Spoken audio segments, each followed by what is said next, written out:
So what's up, man? So we're What's back up, man? again Yeah. here at the Fatherhood, episode 2, part 2, however you want to call it. And so part 1, just to recap. By the way, I'm Gabriel. This is JR. There you go. And we're just talking about fatherhood again. And this is just part 2 of it all. So part 1, just to recap a little bit, just to kind of give an overview. We talked about a father and kind of define what that meant. We know what Google says, and we kind of went in a little bit on about, a father is more of an office, more of a role, a position that's set up by the Creator, Right. to give, specifically for males. Right. And we know that just because you had a kid, it doesn't necessarily make you a father. Yeah. We talked about dads, and we kind of differentiated a little bit about a dad versus a father. We talked about the biblical aspect of what a father meant. We went through a term called Abba, and we just kind of scratched the surface a little bit on it. Yeah. And so it brings us to today. And today we want to kind of talk a little bit about the effects of fatherlessness, the effects of it, and what we see. And we're going to kind of, again, scratch the surface a little bit, talk in general terms about it. And the society we live in, we know that there's a lot of, we can see a lot of results. Oh, yeah. And I know people point to different places, but it is my firm belief that it is because of fatherlessness. What do you think about that? I mean, I agree, man, because of the way God structured us as families, without a foundation, which is, the head of the household, the family just is destroyed. Yeah, of course. So you got moms trying to raise young men, which is it's kind of difficult for a woman to raise a man. And when the young man grows up and he has to kind of learn how to be a man on his own or by watching somebody else. Right. Wow. So that's what we see today. A lot of men trying to be men from either TV or from gangs, or from their uncles, or I don't know. Wow. Yeah. It brings my mind. I want to talk about. I want to just start with two things from what you just said, and it all is all because I believe the results of not having the male man take his rightful place. So you spoke about first. You talk about like mothers, and they kind of trying to fill that void. And I mean, we have to take our hats off to the women, man, of today, of yesterday, of whatever, because when the men failed to do their things, of course, somebody got to step up. Exactly. Somebody got to do it. So, I mean, hats off to the strong women. You, strong black women out there, and all the women out there too. every woman, Yeah. It's not a color thing, but it makes me think, purpose, design.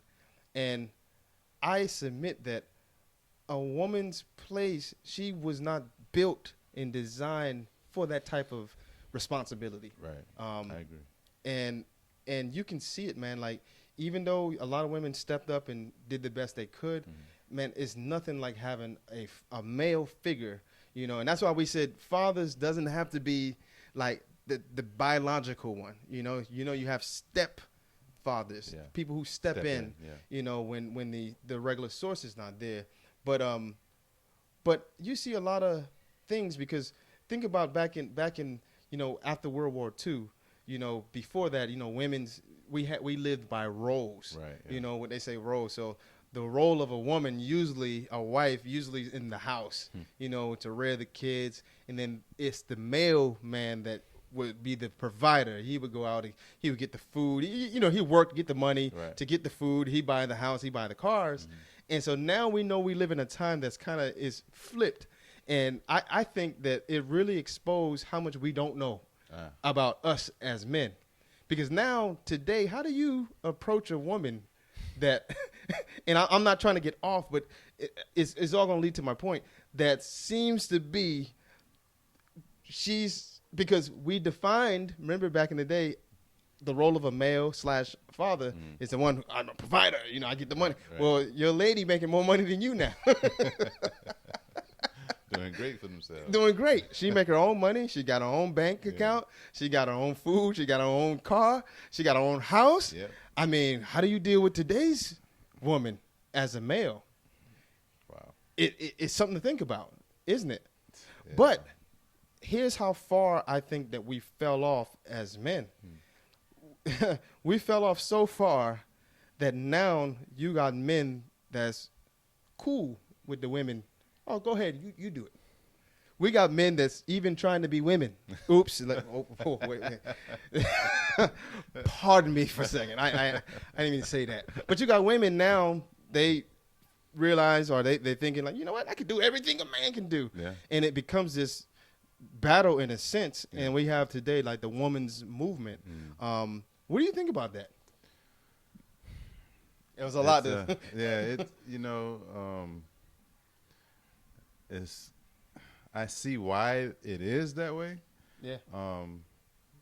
Because what's going on now in families, but it can be intimidating to some men because you see young black women or whatever women in general being successful and climbing the ranks, in this country, doing great things for themselves, and then there's some men that are really doing anything, and to try to date someone, I guess it's a little intimidating to them because one, they don't have, they don't have the money. I mean, I don't know, man. I'm not in that predicament, so I don't know. So, I'm not in that predicament either. But I've been very close to things like that, to people in those situations, and I'm very analytical. I sit back and I watch, and I take notes, and I watch, and I take notes, and I mean, we live in this society. We see what's happening, and so we're just talking about the results of fatherlessness. But you know what? In some other countries, you see women doing the hunting. Like in Africa, in some countries in Africa, you think of like the women who are out in the lake. They out there fishing, catching the fishes and bringing it back home. I don't remember what country it is, but there's some who are like the third world countries. You got women with the baskets on their head. They're out in the lake catching fish and whatever stuff and bringing it back home for people to eat, and they cleaning it. So. I mean, I don't know. It's different culture. Different cultures. Yeah, different cultures. They approach it the same. But I think you can agree that no matter where you are in the world, just the lack of a father playing his position, being what he was born and called to be, is kind of relevant in a lot of places. In the third world, they have a different culturalistic view of life. And I mean, just while we're right there, I mean, they, like, for instance, here in this country, we, in a big sense, we haven't made. We enjoy the privileges that a lot of countries don't enjoy, and when you live in a place like that, you can't really see it. It's the other people. That's why they fight to get over here. That's why they try by any means necessary to get over here. But you also said about the gangs and the women. I would say in today's time right now, because it's always been women, but it's been women behind the scenes quietly. Right. Now you have the women's movement, and now it's like we putting a stake in the ground right here. I feel like we're gonna take this thing, regardless of what you do to us. But before that, it was the women who was trying to keep the young boys out of the streets because the father at that time, because fathers, we've been down for a long time, but the fathers at that time was the gangs and was the guys in the streets, and the guys that's, because they are, first of all, you look like them, regardless of color. It's a guy. Right. You can kind of relate to that. And young boys, they need a man to look up to. Right. So I thought that was a good point. The gangs, it's hard to stay out of the streets, but that's what it was. And that's where they receive their love from. Exactly. So if they're getting love from somebody who's, the OG, or Yeah. whatever, showing them love and tell them, hey, this is what you need to do to, to Be gain, successful. be successful or Yeah. whatever. That's what they're gonna roll to. And if they don't have that father to show them the ropes of, no, you don't need to go this route because this is gonna lead you somewhere else, Yeah. death or in jail. Um, yeah, it's And that's usually the guy to them that's the corniest. yeah, The wagon's like, get out of here, Fredro. yeah. We're not trying to hear you. That's true, man. But yeah, So, it's crazy, man. But the results of fatherlessness, the women, of course you got the gangs, you got the street stuff.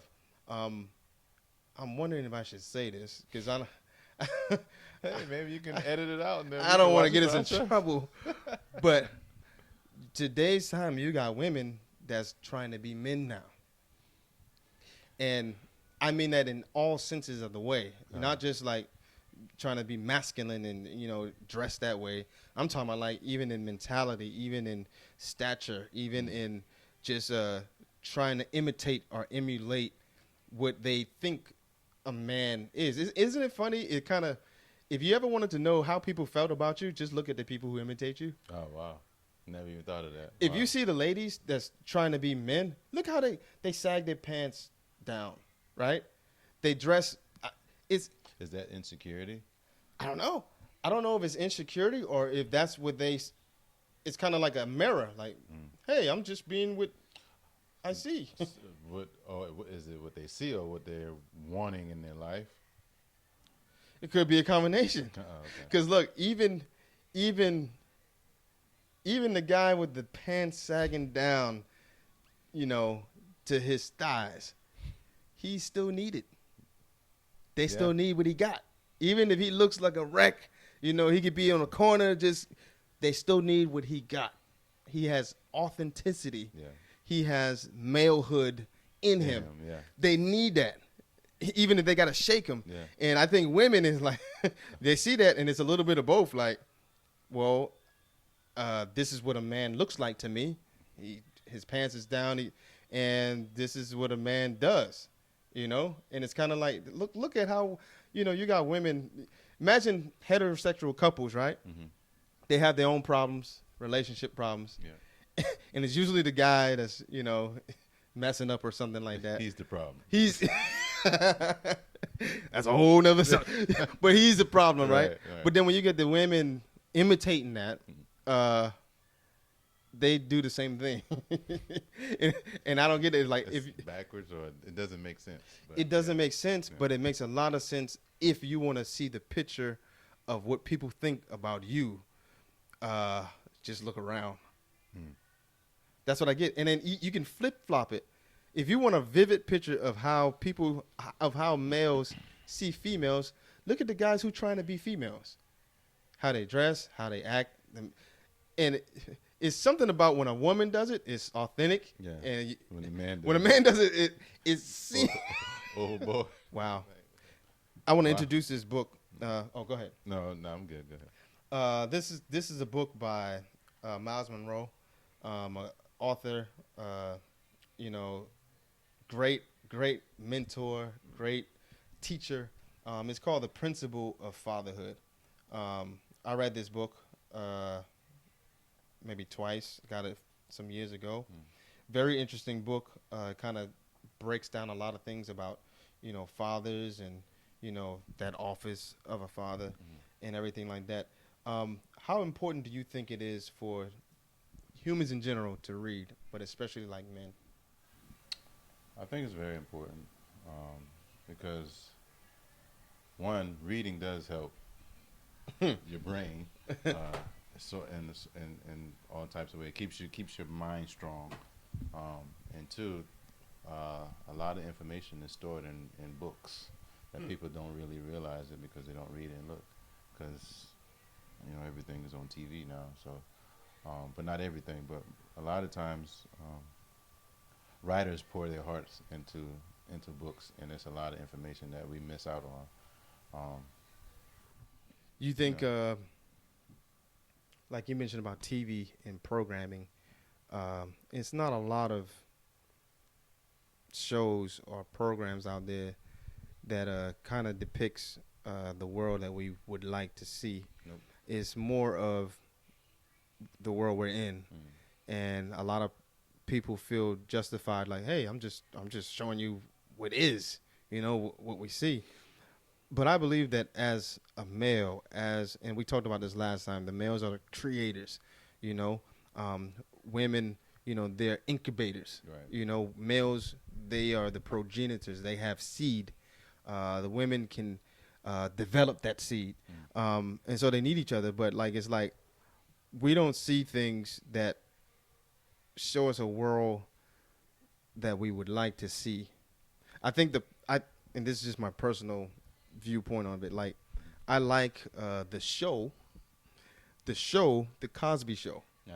Now, The perfect family. the man, I don't know Bill Cosby, but Right. I know based on that show, he was trying to show, I guess, black people, we say it that way, Right. what could be, because when that show was out, that wasn't really how the world was, Right. right? But he did a good job, in my opinion, of introducing something that blacks had never seen before in that way, on a programming channel like that, on a TV show like that. And that was it's a powerful show, or a powerful concept Yeah. of a black family, where the male, has a really high profile, or a job that's deemed to a lot of people, even though everything is valuable, but this particular job seems very valuable in the eyes of society. And a wife and you see this family that, I don't want to say perfect family, but like as close as it that you could get. As close as you can get.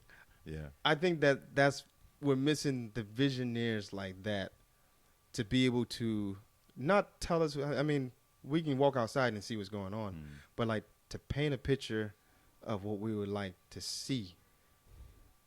I think that's something that's innate in every man, every woman too. But because we're talking about fathers, every man, has the ability to do. How do we get guys to get that type of mentality? As far as Just like how the Bill Cosby show, the Cosby show, how you mean in just that sense?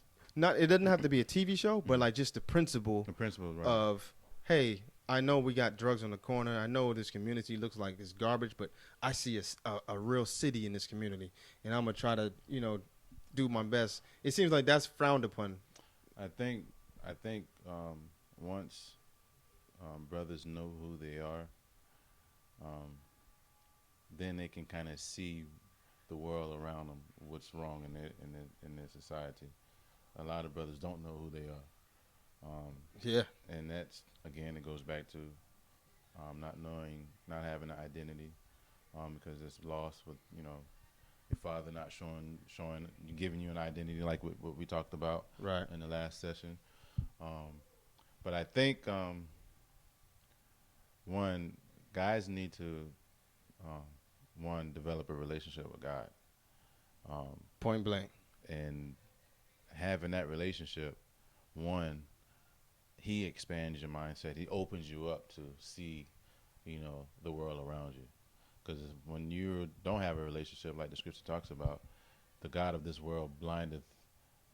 Right. I can't remember the scripture, but it talks about blinding them that are lost, something like that. So I think that's the first thing, is establishing a relationship with God, and trying to make something of yourself first before trying to do something. I guess. I don't know. What about for guys who don't necessarily believe in a God, or that there's a God? What's a way that we could even reach them?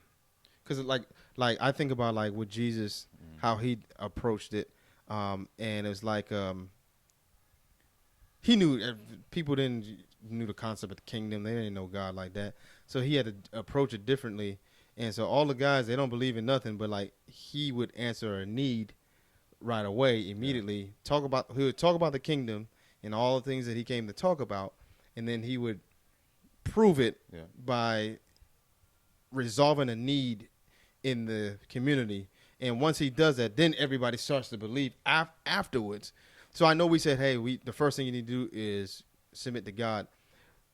But for the guy that finds it difficult to submit to God, it has to be some other type of way to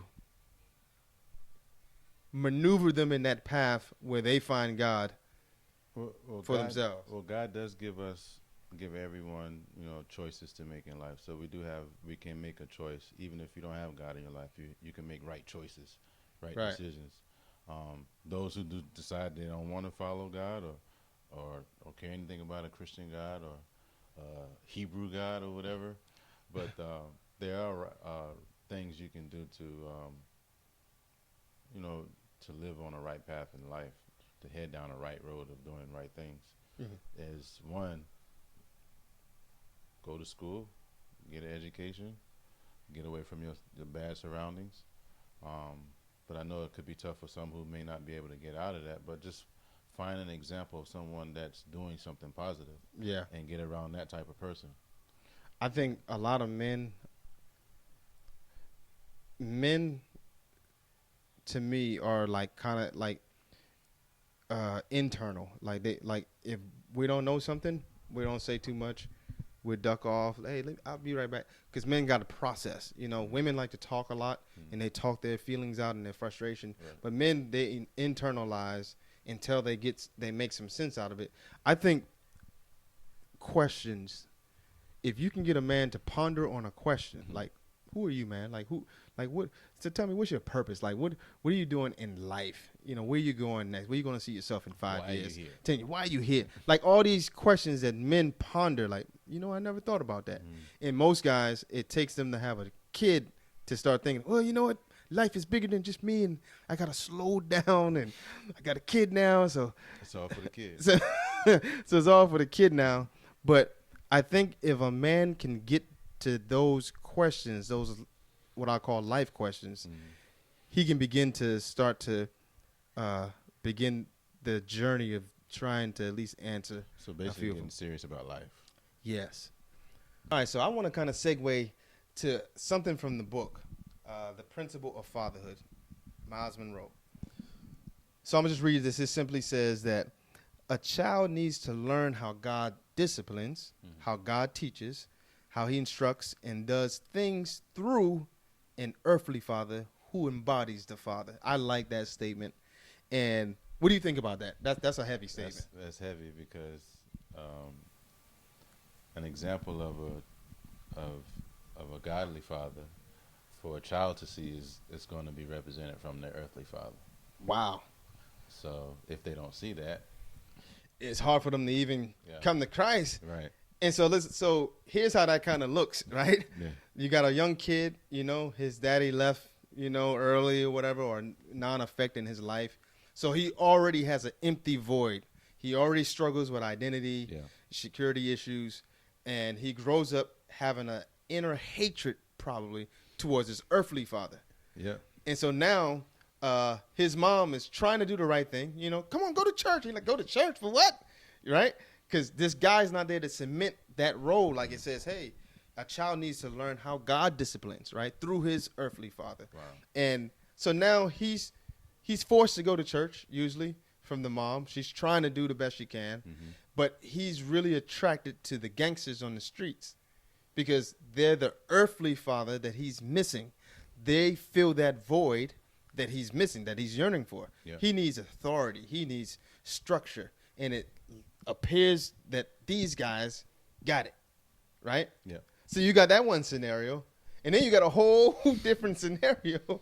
You got the same kid, father walked out, left, and now he's don't know what to do. He's shy. He doesn't come out of the shell. He hangs around mommy and all of mommy's friends, and oh God, oh God, and So I know where you're going. His path is a little different, but the result is still the same. This empty void that this man left in his life.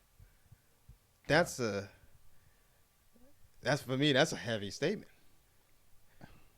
It's almost like an unbalanced type thing, because Very imbalanced. the father brings a certain balance to a kid, to I guess A family, I'll just say a toughness Yes. to the son. The mom brings the more softer side to Nurturing, yeah. teach them how to calm down type deal. I'm just trying to make a I think the mom deals more emotionally with them, yeah, and teach them how to be in touch with their emotions. and the father's more practical, maybe. So when that dad is not there, and if they more on the mommy side, so they getting a little bit too much of the emotions. They so get fed with it. So when they grow up, they're so emotional, and Oversaturated. yeah, Huh? and then there are a lot of men that are that way too. And so don't get us wrong, emotions It's not bad. Good. Yeah, sometimes you just you have to control need it. emotions. Got to control it. But you can't let emotions Control take it. you over. Pretty much. You can't let it take you over. Yeah. And so, so goes the man, so goes the society. So goes the father, so goes the nation. Because a nation is made up of many different states and cities. Yeah. And cities are made up of many different communities. Yeah. Communities are made up of many different families. And the family is made up of a male and a female, or a father and a mother. Yeah. And then that's from a male and a female. And you can just keep going back. So that's why I say, so goes the man, the male, the whole nation is in trouble. Wow, that's a subject on its own. So I think we'll end it right there. I was just about to ask a question. Oh, Lord. Go ahead and ask the question. And we'll cut it up another time. Yeah. So when you said, so goes the father, there goes the whole society. The whole nation. society. Yeah. So do you think our black society is pretty much lost because a lot of men are not in the homes? I'll respond to that with this thought.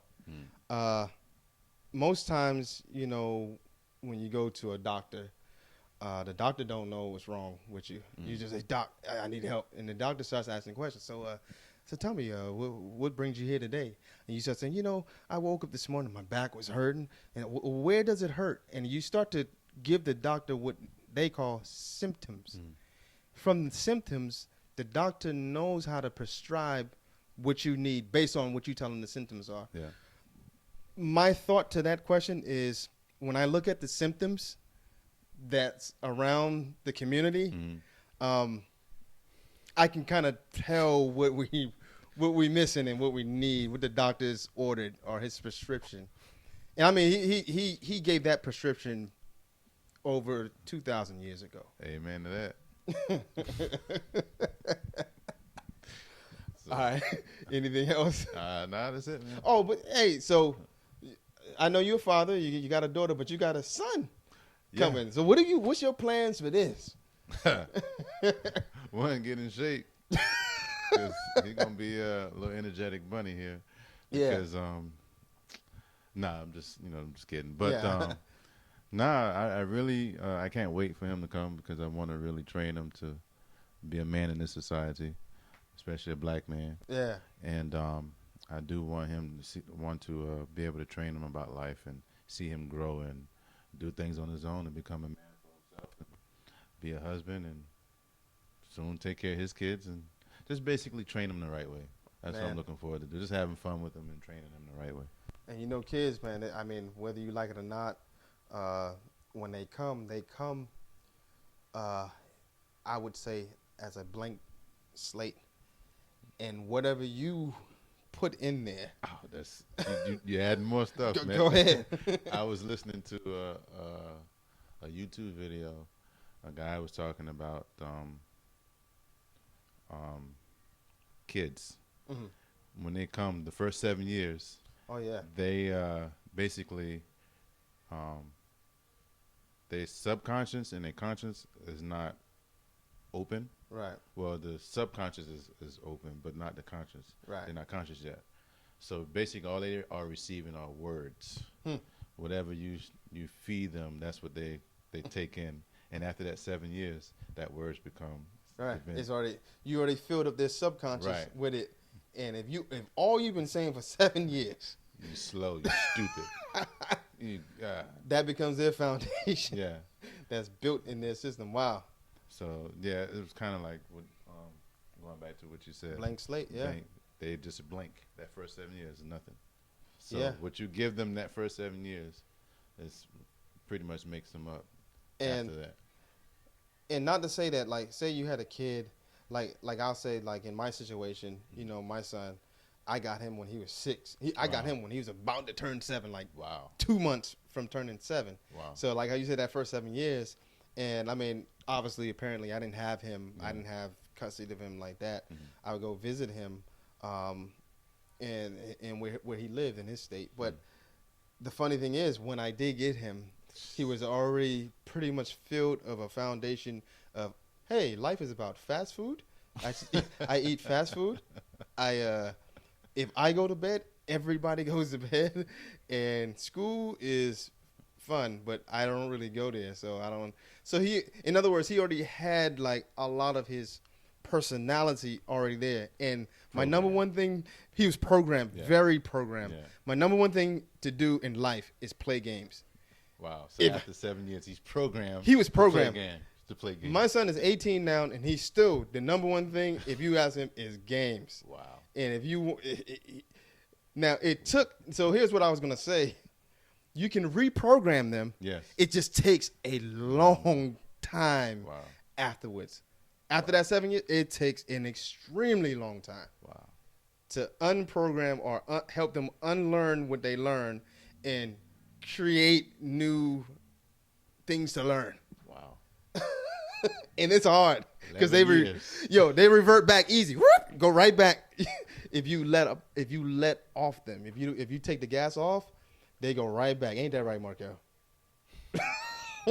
Real easy. So so this is episode 2, segment 2. Again, we just talking general, broad. We ain't no sinners. These conversations are very There's some more What to was come. that scene is not on the scene, so every and again, if you want to be a part of the episode, which we will be growing the panel, because we like to have, I want to have a whole panel of us just kind of talking real talk, and bring your kids too. He raised the dead. Now tell me what you gonna do. Have a seat. Sit down and eat. What's on the menu?